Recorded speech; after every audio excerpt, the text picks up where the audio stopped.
Hey everybody, I'm going to show you how to replace an architectural shingle.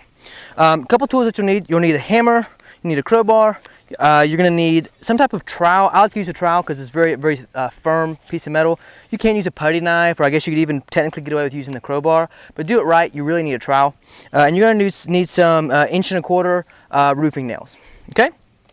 So we're going to go ahead and jump in on this, and I'll show you what I do. So first thing I'm going to do is, obviously, I'm going to check to make sure that there's only one shingle that's damaged. If there's more shingles, then that's something that we'll have to address later time. But we're just going to replace this shingle.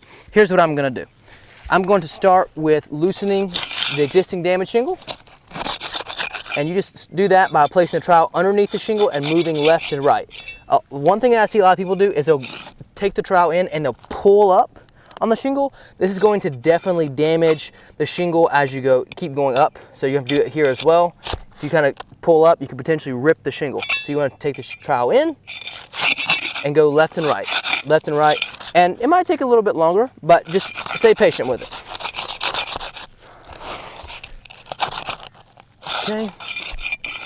Okay, so this is the damaged shingle right here. It's gonna be a 3-foot shingle. And I'm going to loosen the shingles that are adjacent to it, to the left and the right, and then 2 above it. And again, it's a back and forth motion. It's not one of these where you're cranking on it, okay?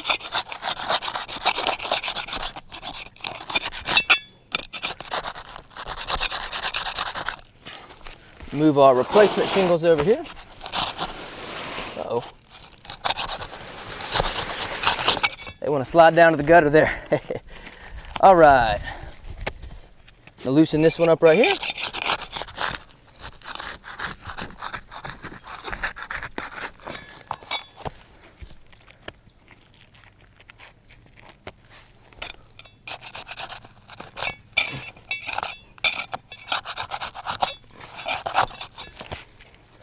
Alrighty.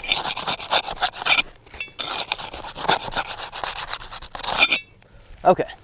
So now we have everything loosened that we need to have loosened. Now, just so you can visually see what it is or what I've loosened, I'll go ahead and put a little piece of chalk there for you. So I've loosened our damaged shingle, and I've loosened this shingle, this one, this one, this one, this one, and these two. So you have to loosen the shingles that are to the left and right and just above it.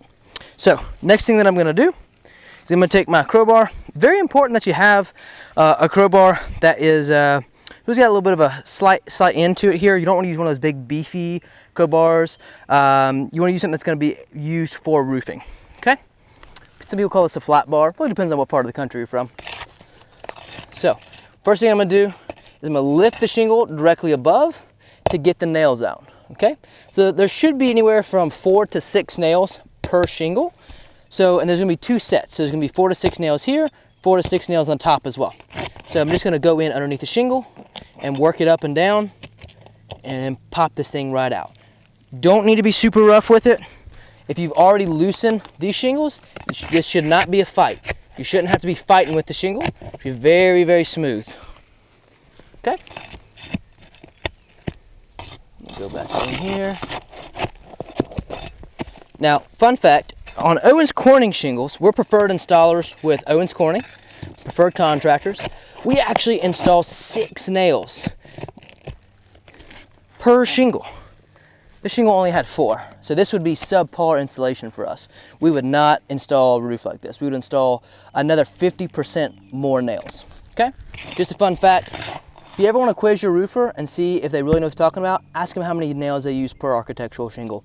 If it's not at least 6, use somebody else. All right, next up, we're going to loosen the nails that are on the shingle directly above, okay? So we're going to come in here, just like we did on the damaged shingle below. We're going to come in here and loosen this. Again, if you have to stop the video, rewind it, if you're going to watch along as you do this repair, you can do that. Just be careful on top of the roofs. Another pro tip, make sure you're drinking lots of water. We are out here in Athens, Georgia today, and it is hot. It is hot. Staying hydrated on the roofs. Now, what I like to do, I like to just give a simple pull test to see if the shingle's coming out. You should not have to snatch it. So I'm giving a simple pull test, a little shake, and there's an area that's stuck down over here. All that means is that I probably missed a nail. So I'm gonna go back and re-inspect and see if I missed a nail. Sure enough, I missed this nail right here. So I'm gonna go in, loosen this up, and that shingle should just slide right out. Should not be a fight. If you have to fight it, keep looking for nails. Okay, so that shingle's out. I'm gonna set this down here. Got some debris for some other videos that we've shot. Just kind of had a video day today. All right, now what you're gonna do is you're gonna line up your shingle inside where your damaged shingle was. So I'm gonna put my crowbar back, if I can get it back here. There we go. So, now one thing to keep in mind, it's kind of nifty. This shingle right here is already sticking to the shingle beneath it. You can see this tar down here. It's hot up on this roof. So when you're working with your hands and you're working with these shingles, you want to make sure that you're not gumming up these tar lines too badly. So you want to try to get the shingle in as quickly as possible. So we're going to lift this shingle up.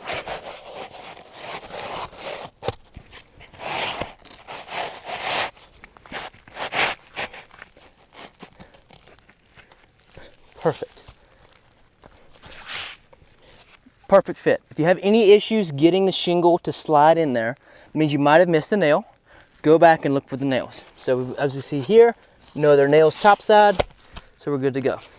Now, the only thing we do is reverse the chronological order of what we just did. So we're gonna go back to the top layer up here and re-secure these nails. Now, the installer of this roof initially only used, as I said, about 4 nails per shingle. I'm going to go back with anywhere from 4 to 6.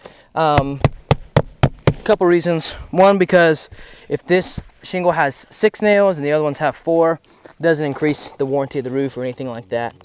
So we're just going to go back with an appropriate number. One thing that we don't want to do is lift these up too many times. Every time we lift these shingles, it's creating more and more damage. You can already see this key separating here. I'll talk more about that in a second. Alrighty, let's see. Everything looks good there. Let me put one more nail in right here. Whoop.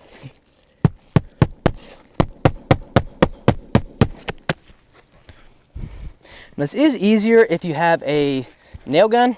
Problem with a nail gun is it may have to push the shingle back so far to get your nail in.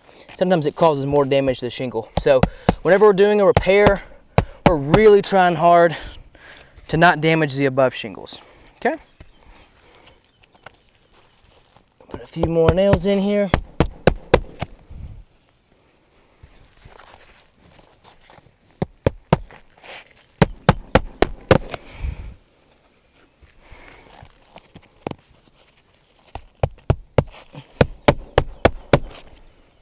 Last one.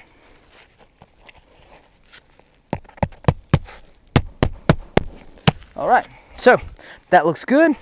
Now let's do the most important part after that's done, and that is the reseal.